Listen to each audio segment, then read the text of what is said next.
Welcome everybody to the final briefings of the fall workshop for the Masters of Environmental Science and Policy program. This workshop represents 2 semesters of work. First, starting with focusing on the science of the environmental problem and proposed solution embedded in these statutes, and then moving on to the management simulation of how we would actually make these things happen. So this class has integrated a whole range of issues, from understanding environmental science to understanding politics to understanding management, and also communicating with each other. Not only did we focus on communication, we also focused on working together in groups. And so throughout the program, in the summer science curriculum, in sustainability management, in this workshop in particular, group work has been emphasized. And group work is a really important part of what we do, because in order to solve environmental problems, we have to bring many disciplines together. People with law backgrounds and environmental science backgrounds and ecology and politics and management and engineering, all working together as a team, which is what you've just done for 2 semesters. So if you think about the literally thousands of hours each group has spent, and now they're going to represent their work in a 10-minute briefing, which is probably the single most important professional skill you can learn in a program like this. Because if you get those 10 minutes, you really got to take advantage of it. So we're going to start with our first group, which is the group that I advised, working on energy security and independence. So if our briefer is here, come forward.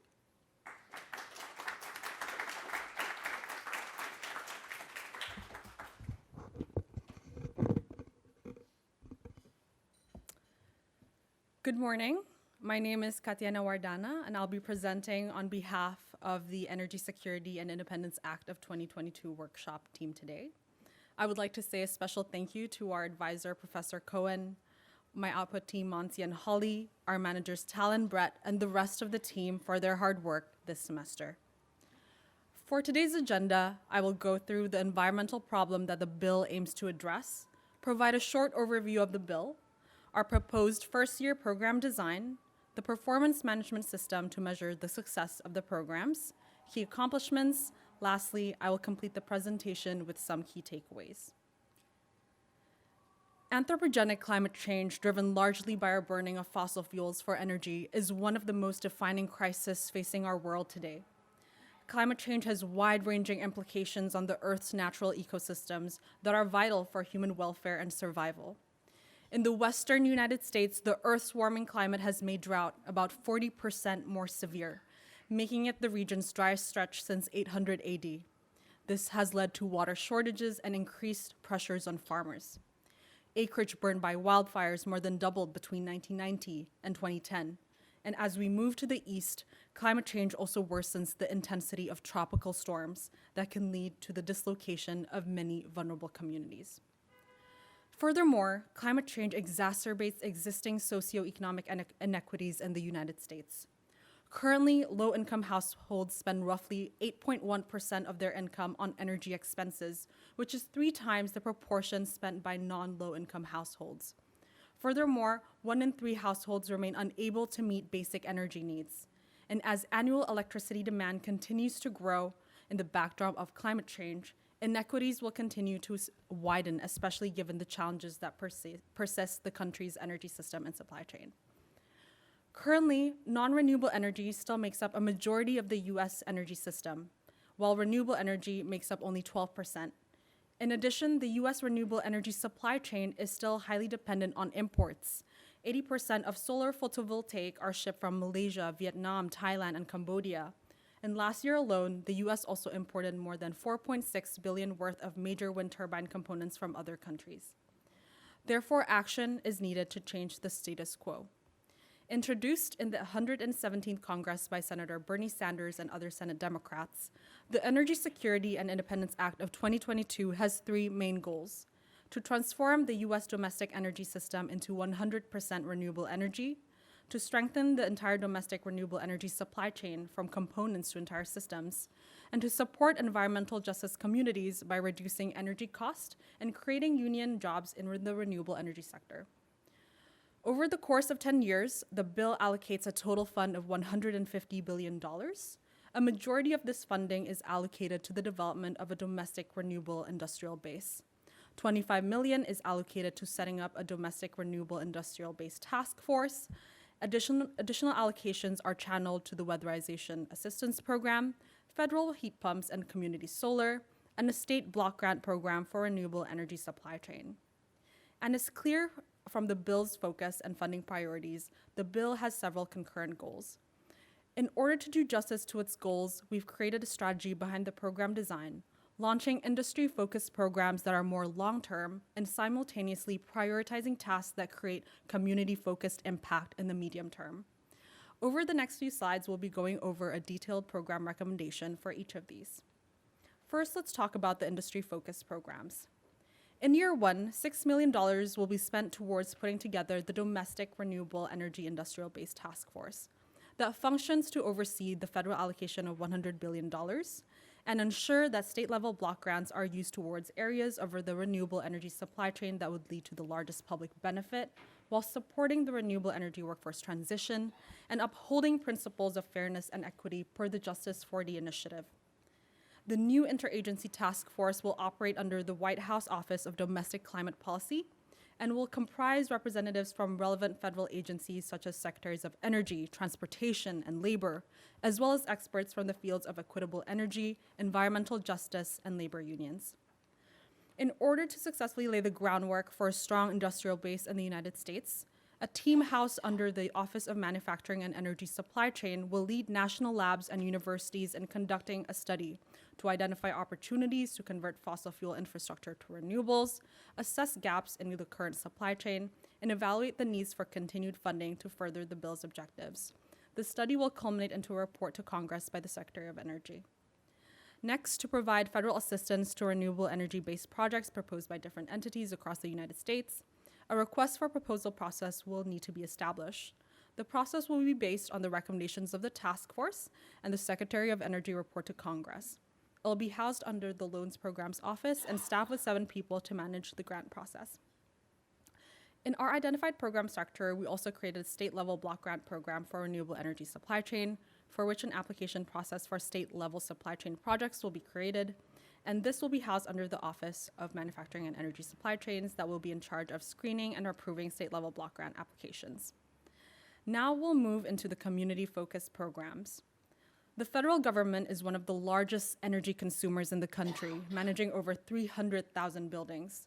Installing heat pumps in federal buildings and concurrently the development of community solar projects around environmental justice communities would potentially generate significant savings on annual energy bills. Yet, this is likely to be a monumental effort. So the first-year work scope involves the identification of relevant federal buildings, the prioritization of projects in environmental justice communities, and setting up the groundwork for beginning the actual installations. We allocate $2.8 billion to this effort in the first year, and the funds will be channeled through the General Services Administration and the task to be executed by a separate office of 250 people under the Federal Energy Management Program. The Weatherization and Intergovernmental Programs Office implements the Weatherization Assistance Program that reduces energy costs for low-income households by helping enable energy efficiency retrofits.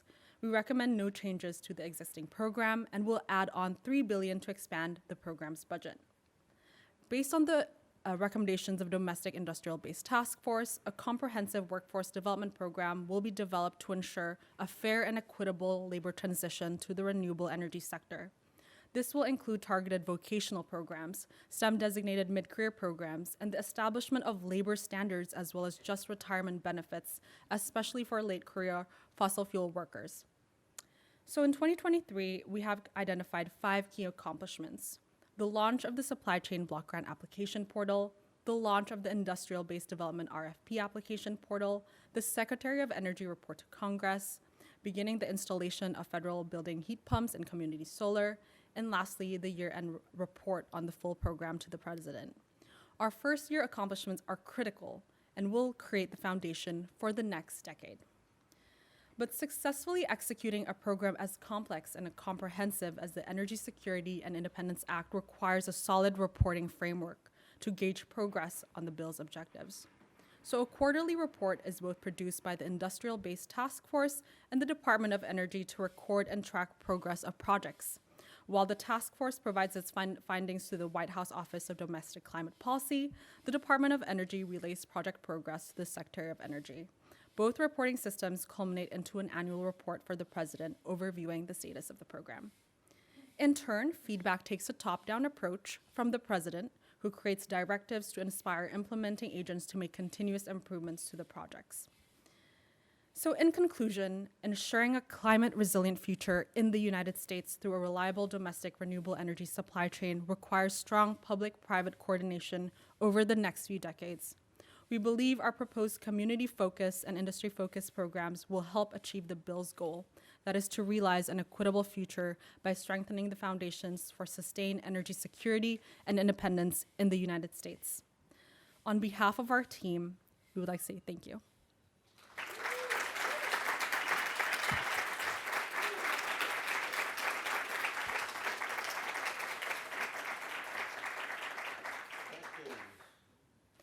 Okay, Christine. Hi, Katiana. Thank you for the presentation. It was really informative. I was just wondering, you mentioned community solar projects. Could you talk more about how does it work and how would it benefit environmental justice communities? Yeah, sure. Thank you, Christine, for your question. So under a community solar program, usually local residents all share the output of a single large solar installation that generate usually enough energy to power enough or hundreds or thousands of homes. So community solar installations or farms are started or owned by utility companies, nonprofit, as well as special purpose entities. And they pump clean energy into the grid. And usually households can apply credits that they earn from subscribing to these energy projects, which can reduce their electricity bill.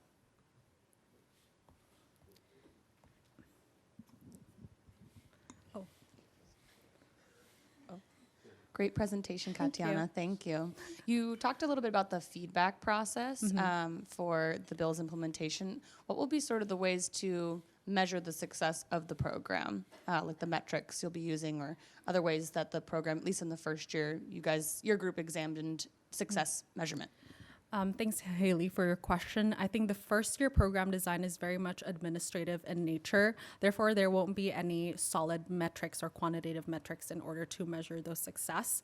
However, surely metrics will be formed for other projects in the future. However, perhaps it's about the communication between different agencies and coordinating the programs. Therefore, perhaps that's a metric that can be used. Thanks. I have one more question.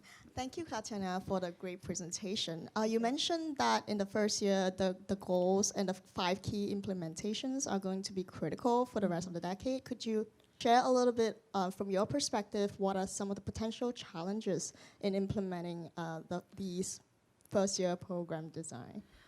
Thanks, Mel, for your question. So I think one of the biggest challenge for the first year program design would be installing the public heat pumps and the actual installation of the community solar farms, because as I've mentioned, it requires a lot of coordination between contractors and different agencies within the Department of Energy.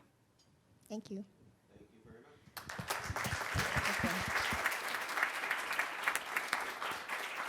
much. Okay, we'll take a brief 3 or 4 minute break, grab some coffee, and come right back. Is focused on the New York, New Jersey Watershed Restoration and Grant Program. And if we have your undivided attention. Getting there, getting there. Okay.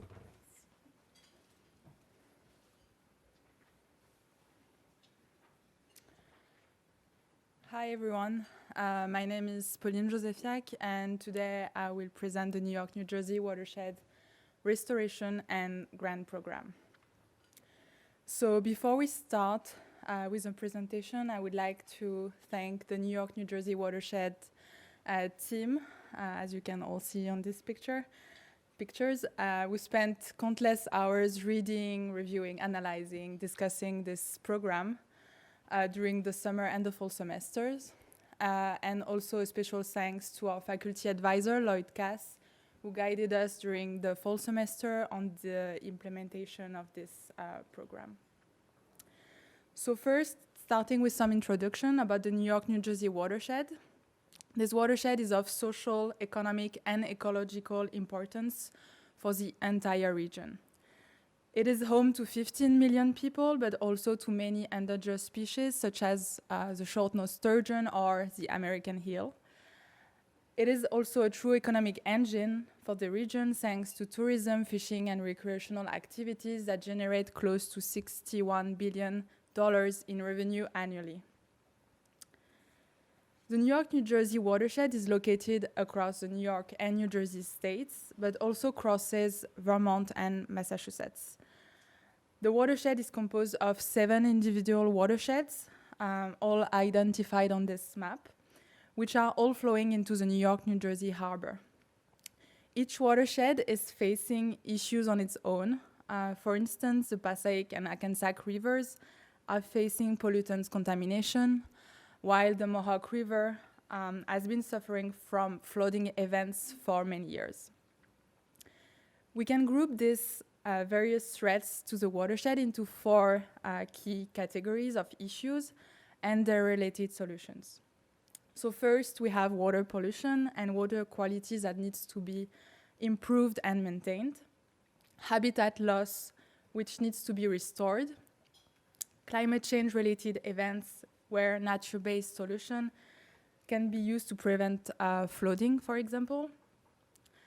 And lastly, environmental injustice, as all these issues are disproportionately affecting lower-income communities, we need to be uplifted from an educational and public access standpoint. So as water is flowing through the watershed, all these issues are intertwined and need to be addressed both locally and from a global watershed perspective. So how to solve these issues and improve the overall New York, New Jersey watershed? Well, during the past few months, the team conducted 8 interviews with representatives from federal agencies and local organizations to better understand how to best implement this New York, New Jersey watershed restoration and grant program. And as the program director of the New York, New Jersey Harbor and Estuary Program told us, we need money not to study the watershed, but to implement projects. So time is for action now, and money is essential, obviously, to conduct projects and activities to address the various issues I just mentioned. So we will go through now some key highlights of our program framework, starting with an overview. Then we will talk about the envisaged structure and the competitive grant process, followed by some numbers in the funding budgeting section. And lastly, we will close with the anticipated impacts that we hope to see soon in the watershed. So the New York, New Jersey Watershed Protection Act, Bill S3484, aims to provide ecological, economic, and social benefits, and to do so, it is setting up a restoration and grant program, which will both support and help coordinate ongoing restoration activities across state lines and various levels of jurisdictions. And it will also provide funding, thanks to a competitive grant process, to approved protection and restoration projects.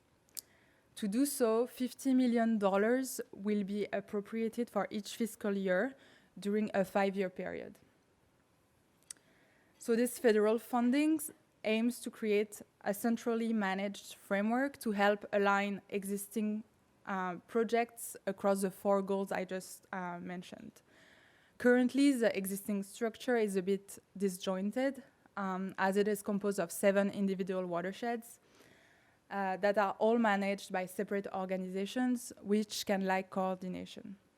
The new structure thus will promote knowledge sharing and alignment of protection and restoration efforts. It will enhance the initiative thanks to grants allocated to specific projects, and it will ensure that environmental justice is prioritized thanks to a community-led process. So this program will be both issue-focused, so addressing the 4 key issues we identified, but also geographically informed in order to recognize the unique conditions in each local watershed, but also to ensure equitable access to funding. So this was highlighted by the Mohawk River watershed coordinators that we interviewed. She emphasized that a region-based approach ensures that smaller watersheds, like the Mohawk River, are not forgotten. So indeed, today, the Mohawk River, that you can also see on this picture, does not benefit from federal funding as its waters are not crossing any state lines. So the program structure includes 3 main entities, which all have a dedicated scope. So at the top, we have the US Fish and Wildlife Service, which is a federal agency within the US Department of the Interior. They are in charge of managing natural habitats and wildlife. The US Fish and Wildlife Service is the entity responsible for the oversight of the overall restoration and grant program. They will contract the management of the competitive grant process to the National Fish and Wildlife Foundation, that I will refer to as NIFWIS going forward. So NIFWIS is an independent non-profit organization which has been created by Congress over 40 years ago. They have a very strong expertise in implementing grant programs, as to date they funded over 20,000 projects since their inception. And the last key entity will be the Watershed-wide Advisory Committee, which will be created. It will comprise various representatives from all the watersheds. And the role of this committee is to support both the US Fish and Wildlife Service and NIFWIS in the competitive grant process that we will present in more detail now. So this process will start with the establishment of specific criteria by the US Fish and Wildlife Service, with the support of the Watershed-wide Advisory Committee. This criteria will be the basis of the request for proposals process, to which local organizations can respond to by submitting proposals. These proposals will be evaluated by NIFWIS in coordination with the Watershed Advisory Committee. And once projects have been awarded, NIFWIS will provide funding to the successful organizations who can start work on the ground. So how the 15 million annual budget will be used? Well, based on our estimates, over 90% of this amount, so 46 million, will be dedicated to grants and thus to specific restoration and protection projects. The remaining 4 million will be used to cover administration costs of the restoration and grant program, with the main portion of this amount covering only the contract to NIFWIS. So to define a successful watershed restoration and grant program, we are targeting that during the first year, at least 75% of the total grant money is allocated to projects. We are also targeting that 1 grant is allocated per individual watershed, and that 3 projects have been initiated. Beyond this first year, we anticipate to see the impacts of the projects implemented and to provide a few non-exhaustive examples. We hope to see that water quality is improved thanks to lower nitrogen and bacterial levels, for instance, that habitats are restored through remediated wetlands and shorelines, that climate change-related events are reduced thanks to better flooding management, and that environmental justice is prioritized by having at least 40% of projects located in disadvantaged communities in line with the Justice 40 initiative. Thanks to the Restoration and Grant program, many activities to restore and protect the watershed will be implemented, and sustainable solutions will replace the initial issues that the watershed was facing. These solutions can range from removing dams preventing American eels from migrating on the Hudson River, for instance, or implementing rain gardens and green roof to prevent urban runoff around the Bronx River. These are just obviously a few examples, and we all hope that many projects will come to life once this bill has been passed. Thank you for your attention.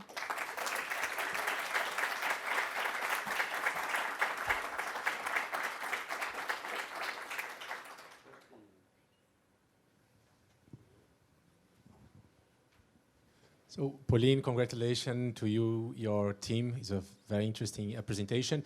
You mentioned the issue of environmental justice, and I would like to know specifically if you could describe a little more how the bill is addressing environmental social issues. Thank you.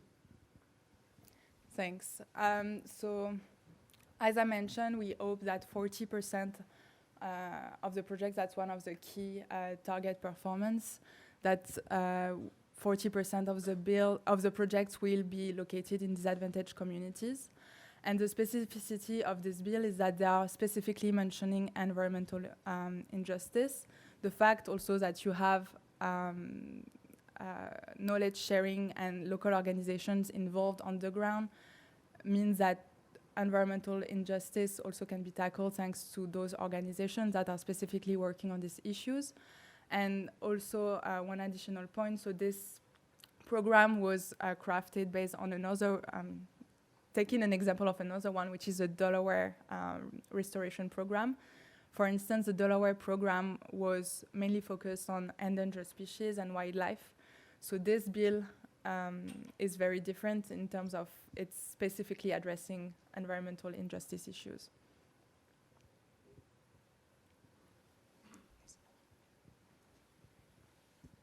Great job, Pauline.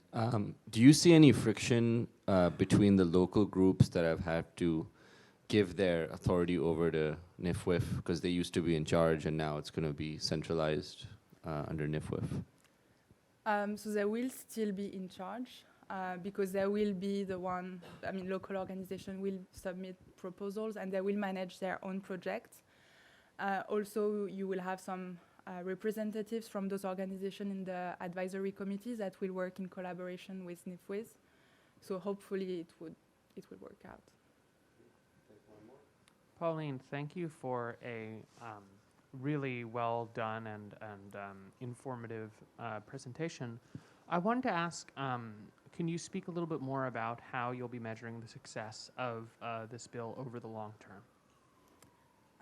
Yeah, so that was mainly this slide. So in our analysis, we separated first year because obviously first year is when you are recruiting people, when you are setting up the criteria for the RFP process, launching the RFP process. So it's a bit of a launch, let's say, of the bill and of the program.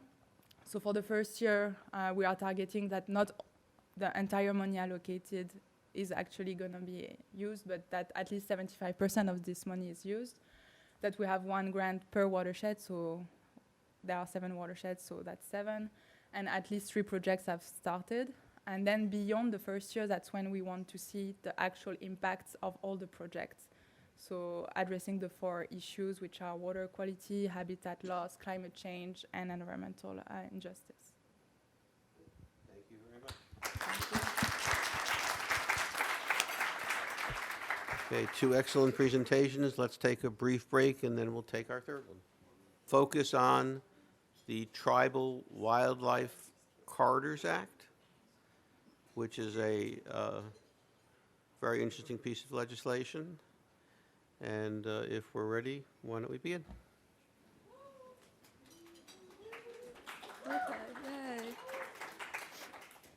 Okay. Hi, everyone. My name is Sarah Bryan, and today I'll be presenting the final briefing on the Tribal Wildlife Corridors Act. I want to thank my whole team and our advisor, Professor McCadney, for all of their help and feedback throughout the semester. And before we start, I also just want to briefly acknowledge that we currently are located on the traditional homeland of the Lenape people, and that we want to honor and pay respect to all Indigenous people by recognizing their relationship with this land.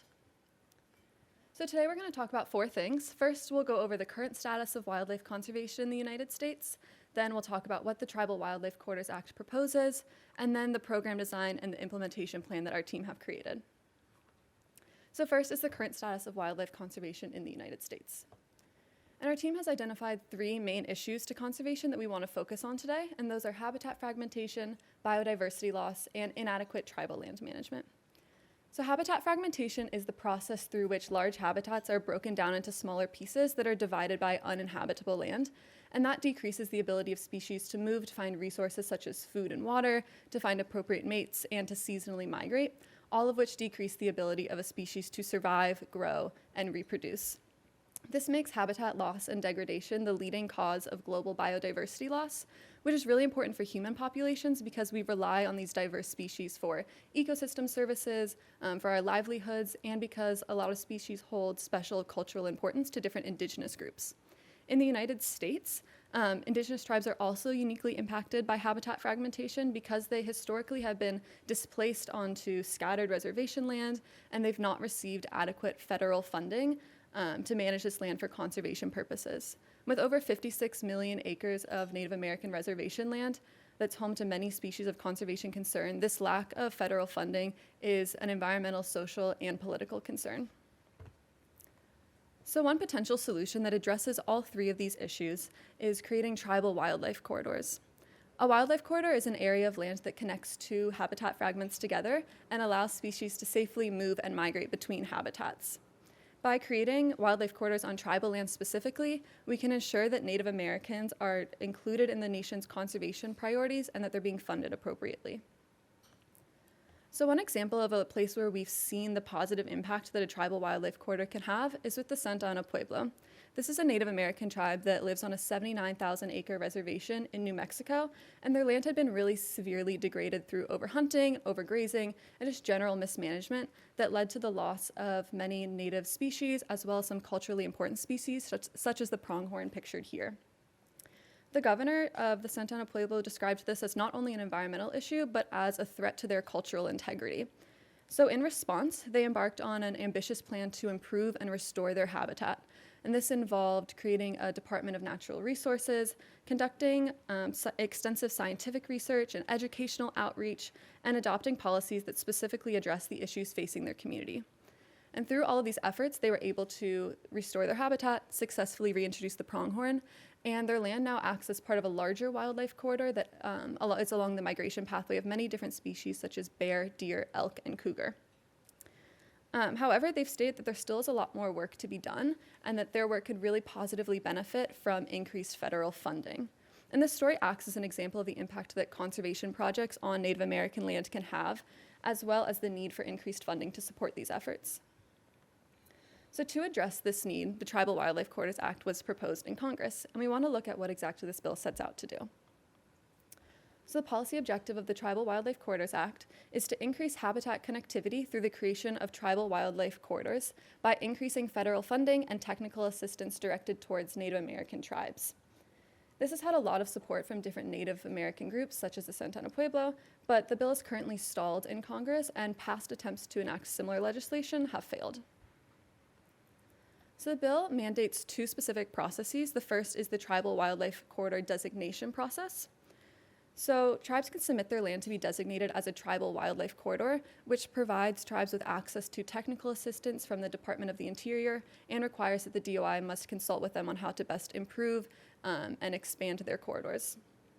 So when a tribe nominates a corridor to be designated as a tribal wildlife corridor, the DOI will use a set of criteria that will be developed within 18 months of the bill's passage, but must at a minimum be based on whether or not the corridor can restore, manage, and protect habitat to facilitate connectivity. The second program that the bill mandates is the grant program, and the bill doesn't outline any defined criteria for how these grants are going to be allocated, but it just states that one grant must be allocated within the first 3 years to help manage and expand wildlife corridors. Finally, the bill mandates that up to $50 million can be authorized annually to enact these two programs. So because there's so much discretion left up to the DOI about how to allocate grant funding, our team has decided to create a grant program design to figure out how best to allocate that funding.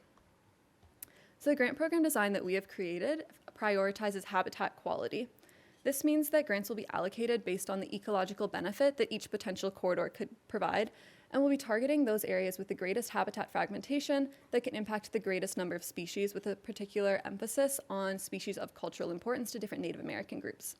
This strategy allows the DOI to use science-backed data to ensure to understand which corridors have the greatest potential for ecological benefits,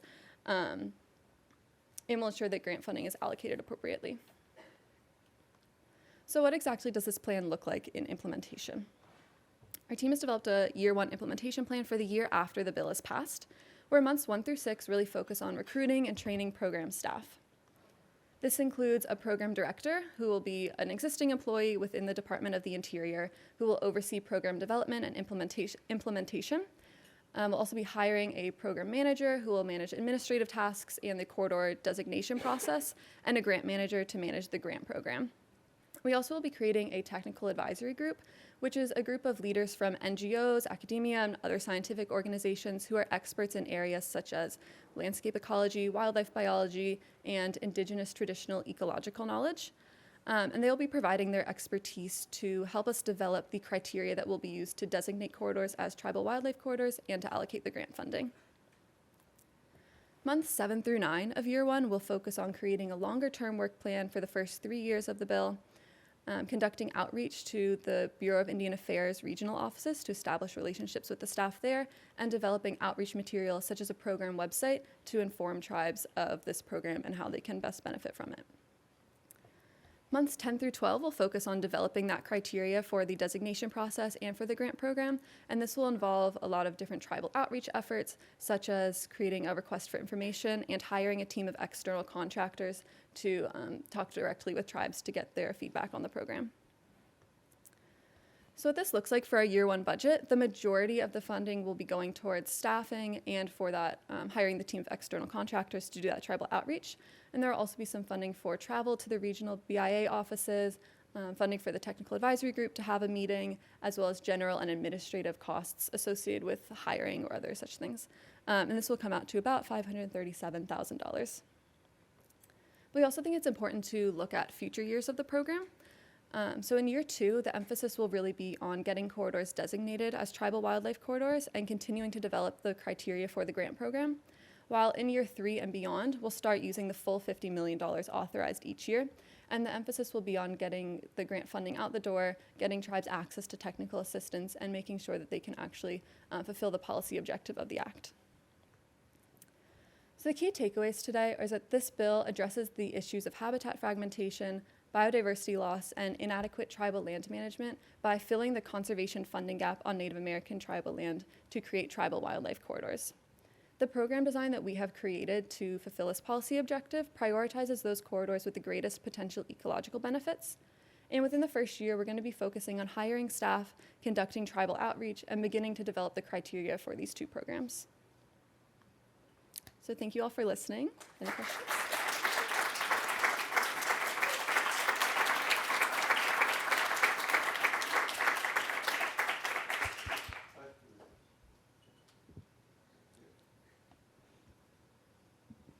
Hi, Sarah. Thank you for the presentation. It was very informative.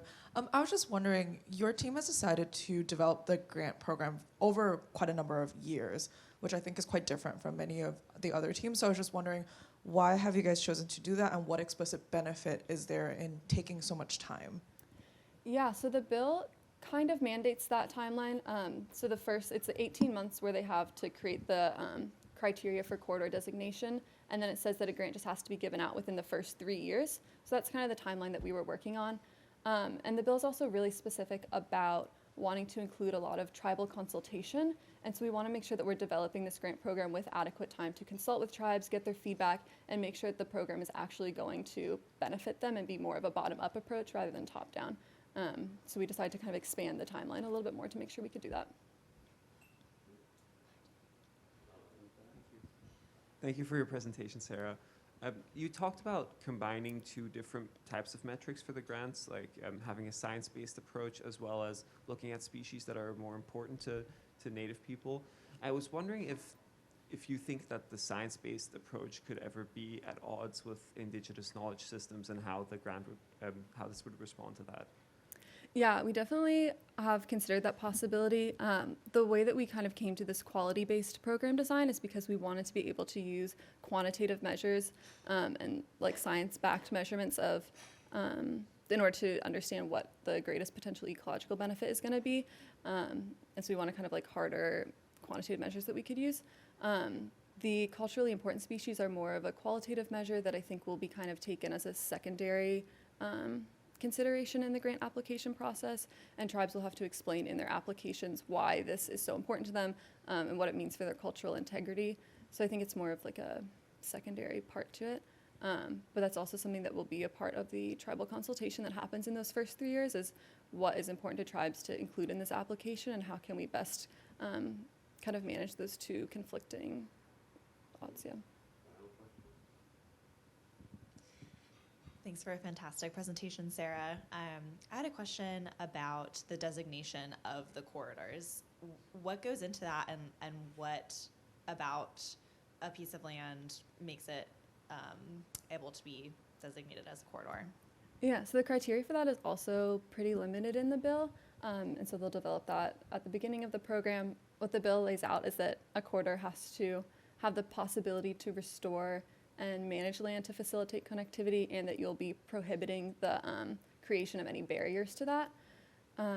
That's kind of all that lays out, and so they'll have to continue to develop that throughout the beginning of the program to really understand. Mm-hmm. Thank you.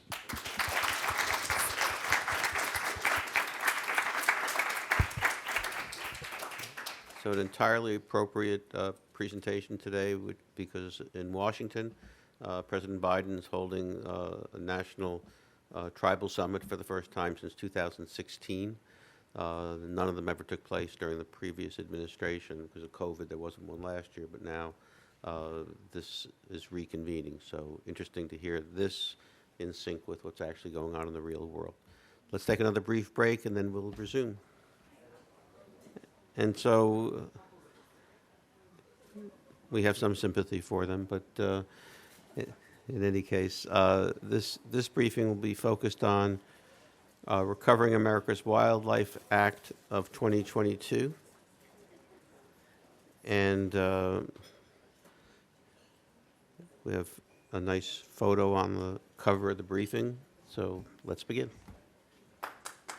Thank you. Okay. Hello, everyone. My name is Oliver, and today I'll be providing you with a summary of all of our work on the Recovering America's Wildlife Act of 2022. This output was produced by Courtney, Mollica, Jackson, and myself, and I would like to extend a warm thank you to the whole team, as well as our faculty advisor, Professor Palmer. First, we will be talking about the problem of biodiversity loss, as well as the state of the legislation. Then we will dive into our program design and take a look at the 3 subsections of our program design, that is the state grants, the innovation grants, as well as an oversight component. At the end of the presentation, we'll take a look at a quick implementation timeline, and I will leave you with some concluding thoughts. Biodiversity loss is a global issue, and it's something that has been accelerating over recent decades.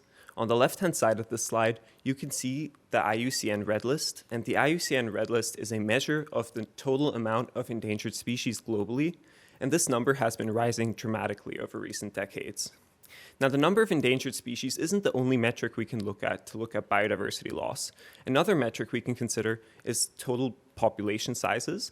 So on the right-hand side of the slide, you can see the total bird population for the United States.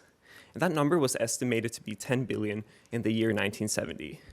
By 2017, that number had fallen by 3 billion. And from that study, we know that it wasn't just the endangered species being affected.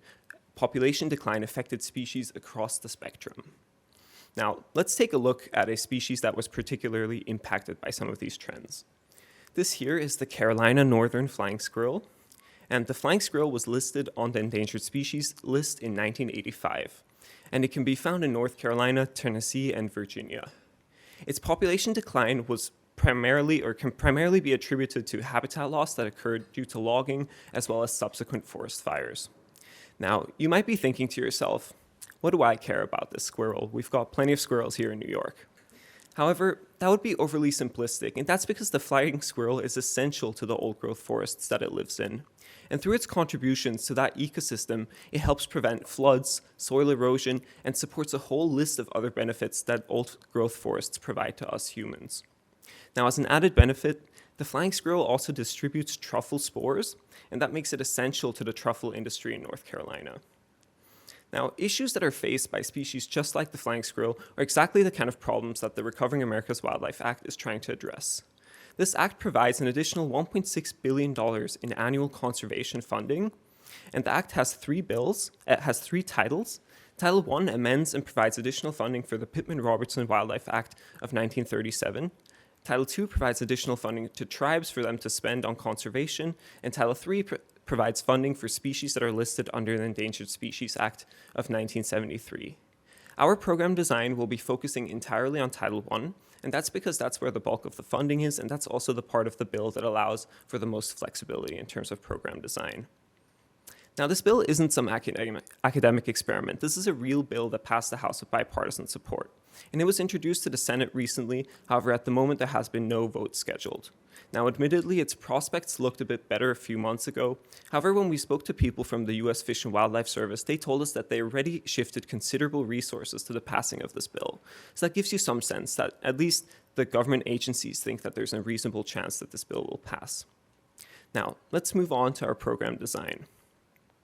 Title I of the Recovering America's Wildlife Act provides an additional $1.3 billion in annual conservation funding. 90% of that funding will be going to the state grants, which are a set of formula-based grants that are paid directly to the states for them to spend on a whole range of conservation projects.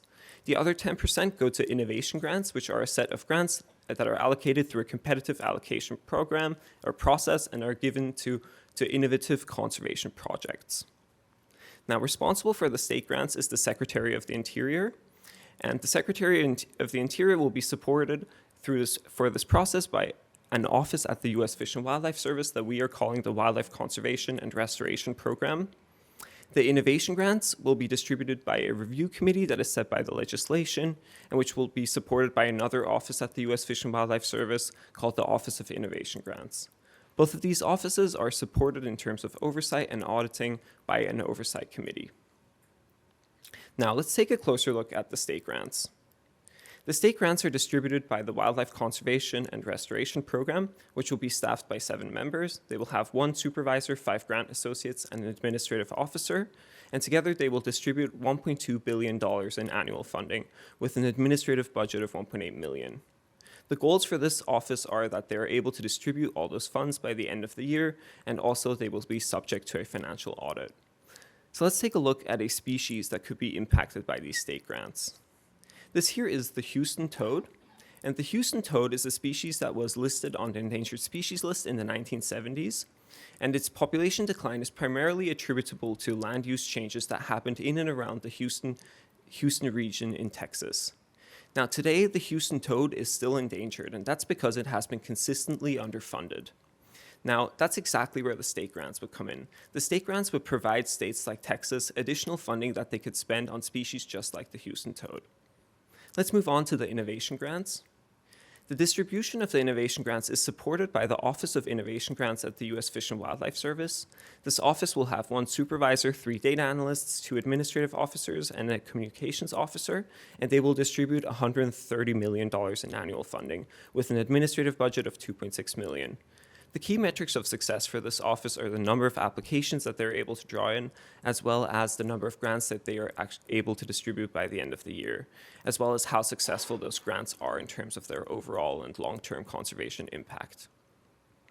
Now, these here are black-footed ferrets, and black-footed ferrets are a species that could be particularly impacted by these innovation grants. And that's because in the 1980s, black-footed ferrets were actually thought to be completely extinct. They found a few specimens out in the wild and used those to repopulate the species. However, one problem remained, and that was that the genetic diversity among black-footed ferrets was incredibly low. So what researchers did who were working on this project was they took some frozen tissue that they had from a zoo and used it to clone a black-footed ferret. And they're now hoping that that clone will be able to induce more genetic diversity into the black-footed ferret population. And cloning, as it was used in the case of black-footed ferrets, is exactly where the innovation grants could be helpful, because the innovation grants would be supporting innovative approaches to conservation, as cloning was used in this case. Let's move on to oversight. The Oversight Committee will support both the state grants as well as the innovation grants in terms of oversight, and they will be staffed by 2 supervisors and 6 support staff, and they will have an administrative budget of $1.6 million. The goals for this office will be the metrics will be the number of grants that they are able to audit within a year, as well as that the audits are completed on an end-of-year timeline. Let's move on to the final part of this presentation, the implementation and conclusion. So the key goals for the first year are really that the state grants and the innovation grants can be fully distributed by the end of the year. The Oversight Committee will be operating on a slightly different timeline. For them, it's important to establish an auditing protocol in the first year so that they can commence with the auditing in the second year. Now let's come back to the northern flying squirrel from the beginning of this presentation. The state grants will be able to help the flying squirrel by providing additional funding, and the innovation grants will be able to fund innovative approaches to conservation. For example, they could fund new mammal tracking technologies that would make the conservation of species like the flying squirrel easier. Now, as all this additional funding comes in, hopefully the population of species like the flying squirrel will be able to increase. And as that population increases, so will the contributions of the species to its ecosystem. And that's good news for us humans, because we depend on these ecosystems. And what I just said isn't just true for the flying squirrel, it's true for all the species that will be impacted by the Recovering America's Wildlife Act. Now, on to our concluding thoughts. By studying this bill and talking to people from the U.S. Fish and Wildlife Service, we learned that planning for the U.S. government requires many special considerations. Throughout the semester, we also learned over and over again that what gets measured gets done, which is why we decided to make oversight an important component of our program design. By studying this bill and the underlying problem, we also learned that biodiversity decline is a really complex issue, and it's something that requires a large amount of funding over a very long period of time to properly address. We also cemented our belief that it's better to act early than to wait for species to be on the brink of extinction. And most importantly, we learned that species recovery has long-term benefits to ecosystem function as well as human flourishing more broadly. Thank you very much for your attention. I'm looking forward to your questions.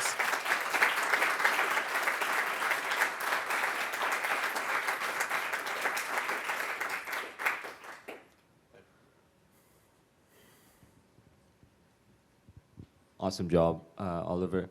I'm curious, what are the metrics you're thinking of for the innovation grant funding? I think one of the things was the success of the grants. So how would you potentially measure success? Yeah, so I think when we're measuring success for the innovation grants, we're talking about scientific metrics.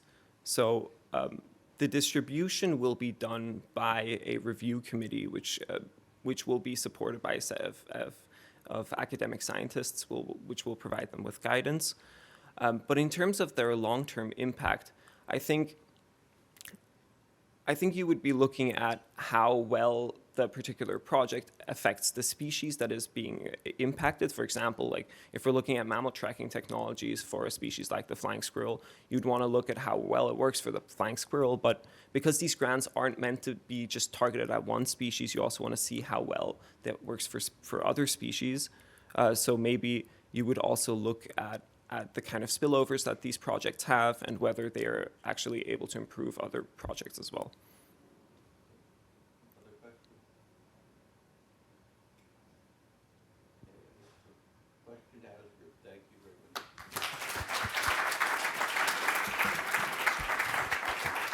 Okay, we will take one more break and then hear our final briefing. The final briefing of the semester is on the New York State Urban Reforestation Act. And if everybody is in their seats, we can begin.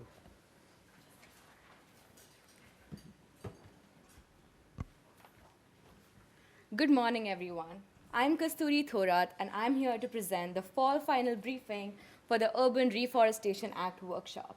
Before I begin, I want to thank my team and our faculty advisor, Professor Rosen, for all their support and hard work these 2 semesters. On our agenda for today, I'm going to give you some environmental context, talk about the Urban Reforestation Act grant program, and then our proposed program design, and then finally end with some key takeaways.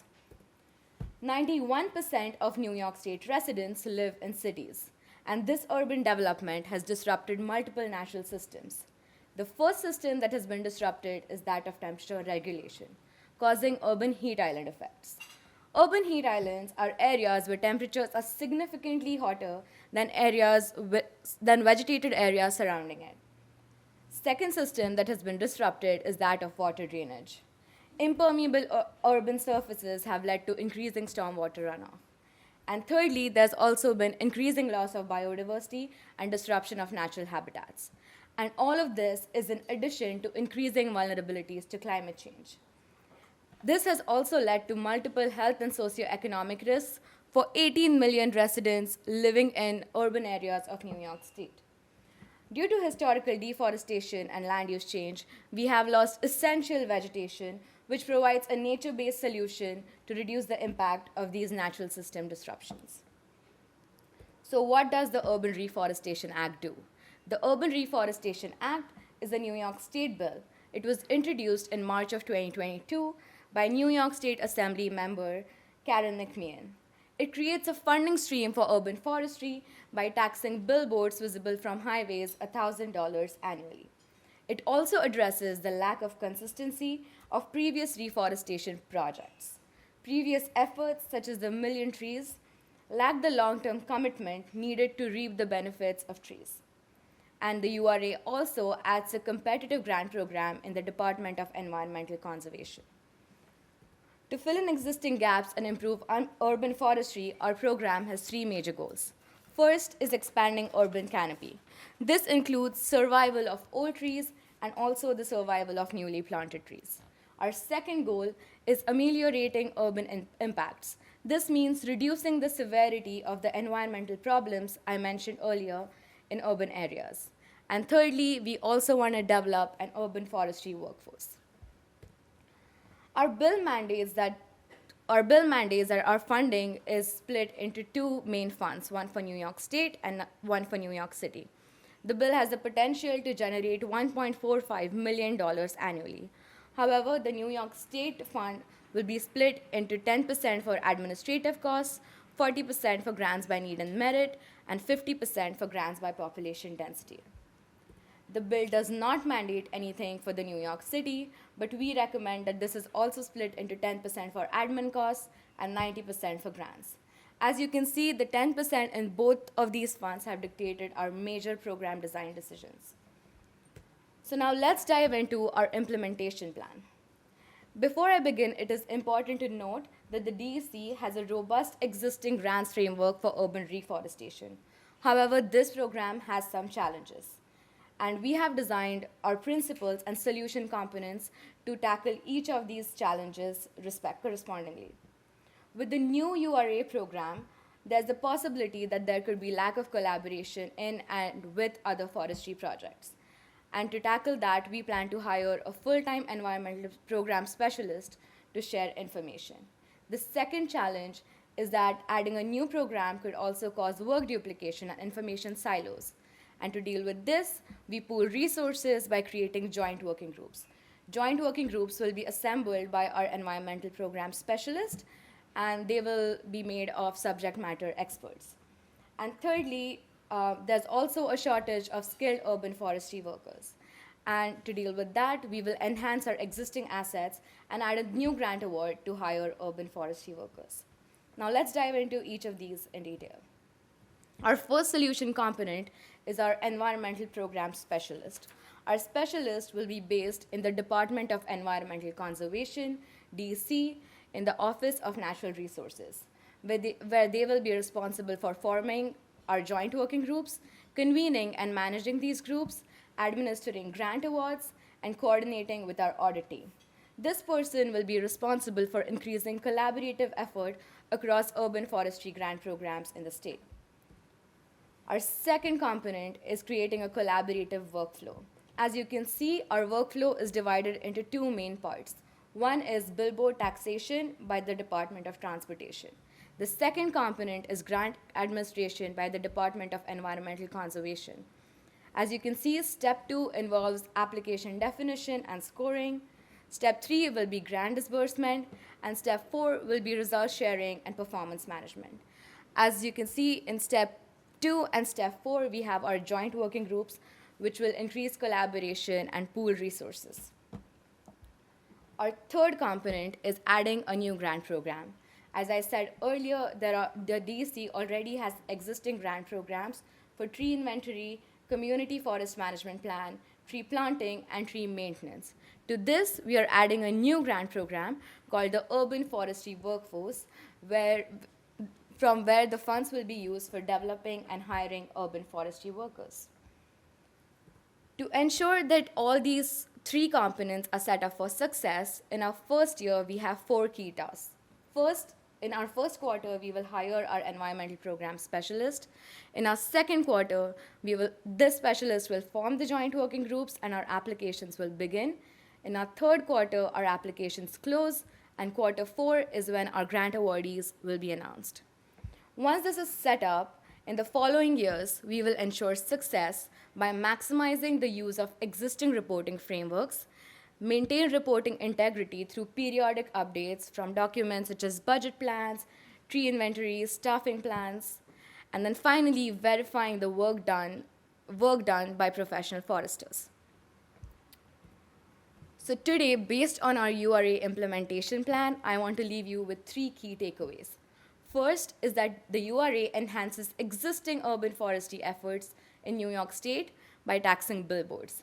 Second, our implementation plan reduces duplication, pools resources, and shares information. And thirdly, despite a modest revenue contribution, the URA can build agency capacity to make New York State cities greener. Thank you.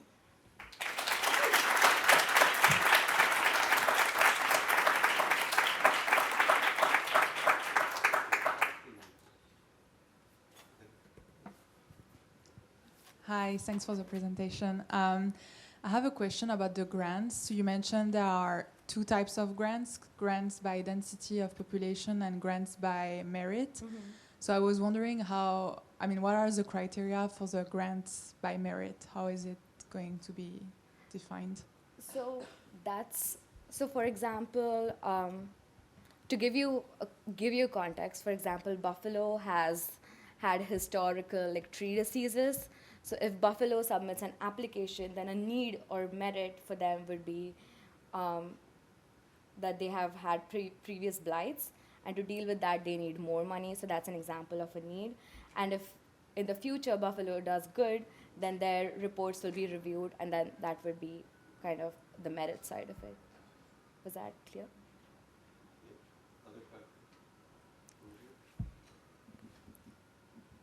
Kasturi, thank you for the presentation. Congratulations for that and to your all group. I would like to ask you about measuring the success of the policy. What are the main criteria and what are the main issues that you think it should measure the success of this policy? Thank you. So firstly, like I said earlier, expansion of urban canopy is our main goal. And under that, we also have reduction in ambient surface temperatures, improvements in public health, air pollution, etc. So that's mainly how we measure. Time for another question, Thank you very much. Thank you.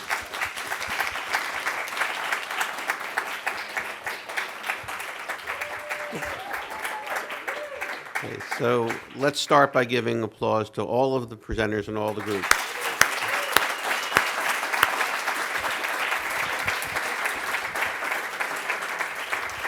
And let's take a moment to look back at 2 semesters of, and I said this, I think, last semester as well, or maybe at the midterm briefings.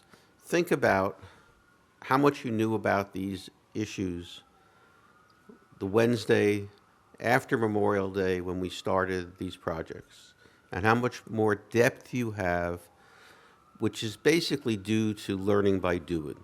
In other words, we've gone through these bills and we've looked at the insides. What's the definition of success? How do we measure it? So this integration of problems with policy and with management is what you have that very few people that go to public policy schools ever have, and you've integrated it into a single exercise focused on the environment itself. And so we've looked at these different issue areas, and I think we've learned quite a bit from each other and within our groups. So that's this semester. Next semester, it's a very different activity.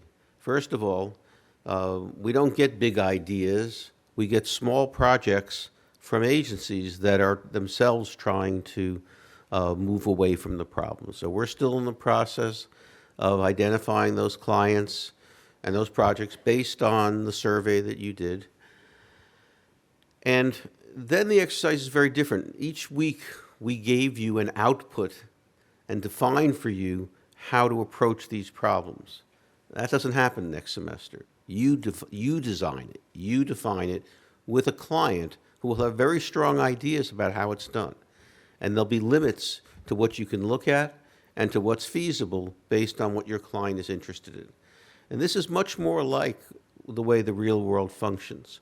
So we've had this great management simulation where you've learned, I think, how to integrate a wide variety of knowledge bases in a problem-solving exercise. And that mental model, I hope, stays with you for your career, because I think it will serve you very well in whatever kind of work you're doing.